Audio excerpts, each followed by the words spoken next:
حضرت علی رضی اللہ تعالیٰ عنہ کی خدمت میں حاضر ہوا اور کہنے لگا، یا علی، میں صدقہ خیرات کرنا چاہتا ہوں، لیکن مجھے اندازہ نہیں کہ کون حقدار ہے اور کون نہیں۔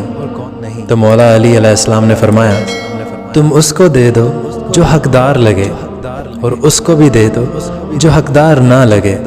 اللہ تجھے وہ دے گا جس کا تو حقدار ہے، اور وہ بھی دے گا جس کا تو حقدار نہیں ہے۔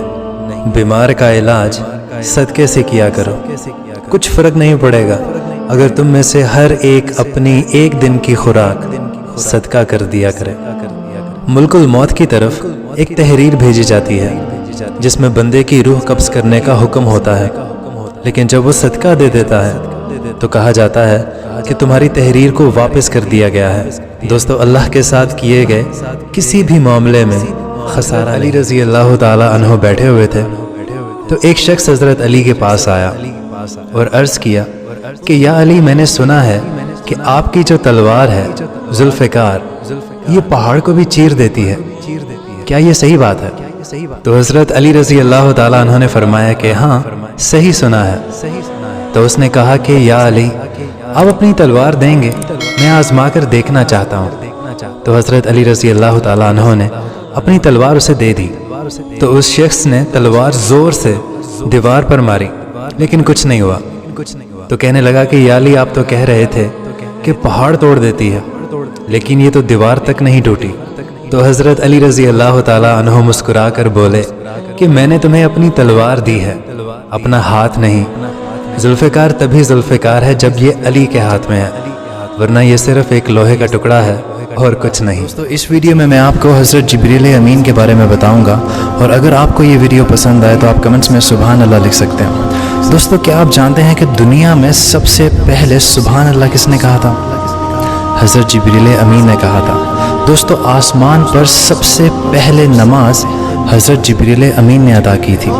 دوستو، حضرت جبریل امین کے گھوڑے کا نام خزون تھا۔ دوستو، حضرت جبریل علیہ السلام حضرت محمد صلی اللہ علیہ وسلم کے پاس 2400 مرتبہ وحی لے کر نازل ہوئے تھے۔ دوستو، حضرت جبریل امین نے ہی حضرت محمد صلی اللہ علیہ وسلم کو نماز پڑھنے کا طریقہ بتایا تھا۔ دوستو، حضرت جبریل امین نے ہی حضرت محمد صلی اللہ علیہ وسلم کو اقرا یعنی اگر زندگی میں موقع ملے تو ان 7 کاموں میں سے کوئی ایک کام لازمی کرتے جانا، کیونکہ ہمارے نبی اکرم صلی اللہ علیہ وسلم نے فرمایا کہ جب انسان مر جاتا ہے تو اس کے عمل کرنے کی سکت ختم ہو جاتی ہے، لیکن اگر ان 7 کاموں میں سے کوئی ایک کام بھی آپ نے زندگی میں کیا ہوگا تو اس کا ثواب آپ کو قبر تک پہنچتا رہے گا۔ نمبر 1، اگر آپ نے کوئی درخت لگایا ہے۔ نمبر 2، اگر آپ نے مسجد بنوائی ہے۔ نمبر 3، اگر آپ نے نہر کھود کر اس کا پانی جاری کروایا ہے۔